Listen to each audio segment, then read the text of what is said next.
আসসালামু আলাইকুম। Hello guys, আশা করি সকলে ভালো আছেন। তো অনেকে আমি একটা রিমার্স করেছিলাম যে কালা জাহাঙ্গীর চরিত্রে মেগাস্টার শাকিব খান, তো এটা ডিক্লেয়ার করে দিল। কালা জাহাঙ্গীরের পরিচালক আবু হায়াত মাহমুদ, আপনার টাইমিং ঢাকার পরিচালক আবু হায়াত মাহমুদ, যার নাম হতে হচ্ছে কিং ব্ল্যাক কিংডম। এটা হতে পারে, কিন্তু তারা জানালো এটা কালা জাহাঙ্গীর বা তাদের কোনো কারো চরিত্রের বায়োপিক নয়। হ্যাঁ, এটা 90 দশকের গল্প। এখানে অ্যাকশন থাকবে, ইমোশন থাকবে, সবই থাকবে, রোমান্স থাকবে। 90 দশকের গল্প, একটা gang war movie, gangster movie. তবে এটা কালা জাহাঙ্গীরের বায়োপিক নয় এবং কাল্পনিক চরিত্র। ছবিটি সমস্ত আপডেট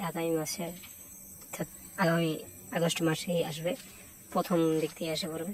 বড় বড় চমক রয়েছে, নায়িকারও চমক রয়েছে এবং অন্যান্য আর্টিস্ট চমক রয়েছে, চমকে দেবে এরকম বলেছে। আস্তে আস্তে তারা জানাতে চেয়েছে এবং নভেম্বর নাগাদ শুটিং শুরু হতে পারে, এমনটাই জানা যাচ্ছে। তার মধ্যে এক্স মেজর এবং শের নামে দুটি ছবি আসতে পারে।